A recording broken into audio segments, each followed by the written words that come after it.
you decided whether you or yourself are going to stand in this election? I thought very hard about this. How do I serve the cause of Brexit best? Because that's what I'm doing this for. Not for a career.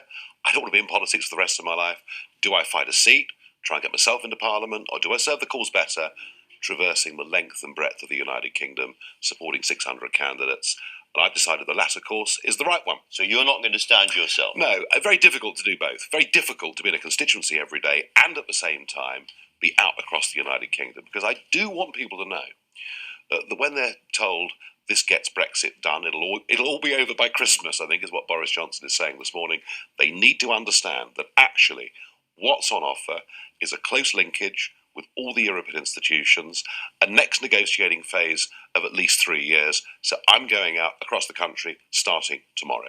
Now, I just heard you say 600 candidates. So you have decided definitely to stand across Great Britain, not Northern Ireland, but Great Britain, around 600 candidates. Yeah, I mean, look, I've wanted for months for there to be a Leave alliance. It seems obvious to me that no one party can own Brexit voters. There are Tory Brexit voters, there are Brexit Party Brexit voters, and a lot of Labour Brexit voters. And I always thought that to win an election, get a big majority so we can get a proper Brexit, a coming together would be the objective. I still hope and pray it happens, but it doesn't look like it will. So there's no sign of any reaching out from the Boris Johnson team to you? Not at this stage, no. Conversations have happened over the previous few weeks, but if Boris is determined to stick to this new EU treaty, then that is not Brexit, and that's the problem. I promise you one thing. If Boris was going for a genuine Brexit, we wouldn't need to fight against him in this election. Well, I want to come on to what is a genuine Brexit and what isn't in a moment. But before we do, you know that an awful lot of people, including old allies of yours like Aaron Banks, the co-founder of the Brexit Party and so on, really fear that by standing in all of those seats, all of those Conservative seats, you will let Labour in and you will deliver a Jeremy Corbyn government. I've heard all this before. I sat here talking to you in 2015 when you asked me the self-same question. Would the UKIP involvement, that was the party I led then, would it mean that Mr Miliband will become Prime Minister? And what happened on the results night? Hang on. What happened on results night? We saw the UKIP 4 million votes hurt the Labour Party more than it hurt the Conservative Party. And it may very well be the same this time round. So that argument this is on a much bigger hold. Scale this time. The Brexit Party has been performing much more successfully in the polls than the UKIP Party did back then.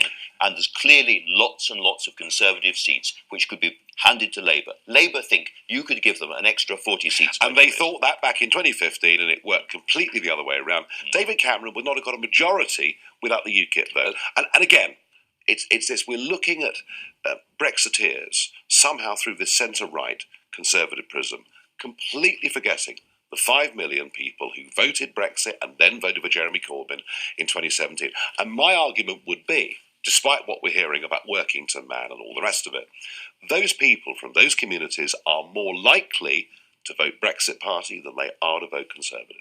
And this is the case even for people like Steve Baker and Mark Francois, the ERG, so-called Spartans, who are pretty much as hardline on Brexit as you are. You're going to stand against them? Here's the funny thing. You can talk about Steve Baker, talk about Aaron Banks. I mean, when Mrs May produced her new EU treaty, Banks and people like that said, we may as well stay members of the European Union. What Boris is giving you is 95% the same, and yet people are saying, I guess out of just sort of Brexit exhaustion, let's just do this. My fear is, if Boris Johnson gets this treaty through, we will never achieve independence. And that's why I'm saying all the Prime Minister has to do is change course, and I would back him 100%. I want to drill down a bit into why you say it's not Brexit, because Boris Johnson says this gets us out of the customs union, the single market, it gives back control of the borders, and after the transition period we stop paying in money and we're no longer under control of the of the European Court. And all of those things, reading the treaty, reading the political declaration, seem to me to be true. No, not true at all. You clearly haven't read it. Well, I have read it. Well, with respect, let's just drill down, if you want to, into some of this. Number one, the European Investment Bank. We will have an ongoing liability after Brexit, going on for how many decades, I don't know, of perhaps up to nearly £40 billion if things go wrong. Number two, any future free trade agreement, if we signed it, who would be the arbiter of disputes? Can I tell you? The European Court of Justice, who will make binding rulings. It says it in the document. If we agree to that in the document, in the transition period, that's true. But after the transition period, and business would say... The transition period only ends if we sign up to a new agreement. Now, Monsieur Barnier, who, by the way, is brilliant, I wish he'd been working for us, Monsieur Barnier says the next phase of talks will last at least 3 years. How is this getting Brexit done? Well, I'll tell you something. But when people say to me in the street, well, look, if Boris just gets Brexit done, isn't that okay? When you tell them the next phase will last at least 3 years, they are horrified.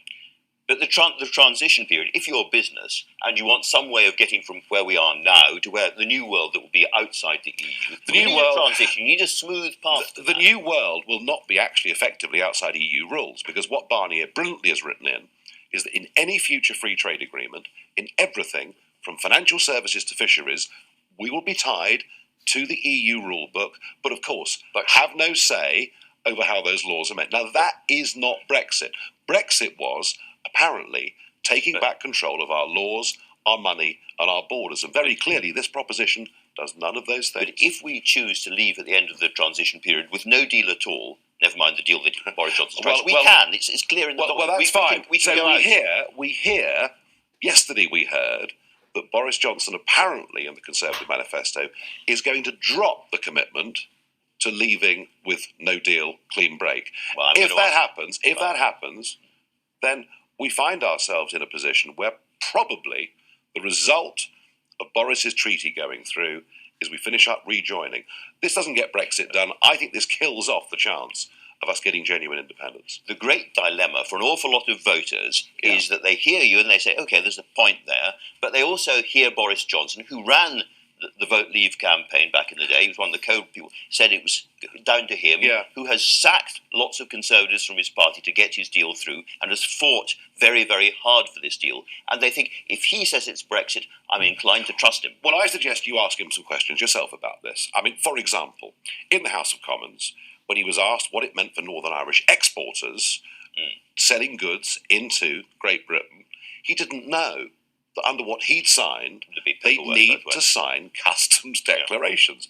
When he was asked about fisheries by Owen Paterson in the House of Commons, he said, oh, it's marvellous. We get back control. Well, read Article 72 and see what it says. The point is, I'm not even sure Mr. Johnson's on top of the detail of this. The more the British public look at this withdrawal treaty, the less they're going to like it. The thing is, at some point, you have become a bit of a Brexit purist. If you'd been offered this deal 5 years ago, it's not a perfect deal. Everybody knows it's not a perfect deal. If you'd been offered a deal like this 5 years ago, you'd have been jumping with joy. I'd have said sling your hook. Really? Pointless. It doesn't get us out of anything. It doesn't work at any level. It is a gigantic con. We should not sell out to this. It's a Remainers Brexit. It's virtually worse than staying where we are. And if we go through this route, we will finish up rejoining. You really think that Boris Johnson is a Remainer? I'm very happy to compromise in lots of ways. Very happy to do that. Okay. But not to... let's talk about compromise. I did not spend 25 years campaigning to leave the EU treaty to sign up to another one, and that is what this does. Well, let's talk about compromise, because what you're asking the Prime Minister to do is to rip up the treaty he has so painfully negotiated over the last few months, get rid of it, and go for what you would call a clean break, other people say a no-deal Brexit, which he knows will split his party down the middle. To go for a trade relationship. Look, Donald Tusk offered Theresa May a free trade deal. She refused it during those negotiations. Going for a close and special partnership, I am suggesting that we go back to discussing simply trade, but not political linkage. In the politics, we've been quite abstract about this. I want to show you one particular seat, Lincoln, which we've got here. It was a Tory seat. Labour took it last election. They've got nearly 48% of the vote. Tories have got nearly 45% of the vote. UKIP had the difference. It was only 250 votes. You stand well. You do half decently in Lincoln, and that will remain a Labour seat. Do you know, I campaigned in Lincoln a few weeks ago. But you'll turn it Labour. You'll keep it Labour. I campaigned in Lincoln a few weeks ago, in the city centre, talking to a lot of Labour voters in Lincoln who voted for the Brexit Party in the European elections and may well do so again in a general election. Just look in those European elections. Where did the Brexit Party do best? The North East and South Wales, Labour areas. There are millions of Labour voters who feel completely betrayed by a North London-dominated Labour Party that no longer speaks to them. short question, is there anything short of tearing up his deal that Boris Johnson could offer you to persuade you not to fight all of those seats? If he tells me that we're not going to sign a new EU treaty or we're going to pursue a relationship based on trade and friendship, I would say, great. Finally, there's been a lot of talk about the TV debates in this. And at the moment, the broadcasters tend to be focusing on the Johnson versus Corbyn choice. Who's going to be Prime Minister? Yeah. Do you think that's fair? I don't think it's unreasonable for the two to have a head-to-head because clearly they lead the two biggest parties. What I do think is this. We finished up last time round with leaders' debates, in 2015 when I was involved, with 7 or 8 people on the panel. And I think there's a very strong argument, actually, for having a debate in Wales, a debate in Scotland, and a debate in England. I really do. Nigel Farage, thanks very much.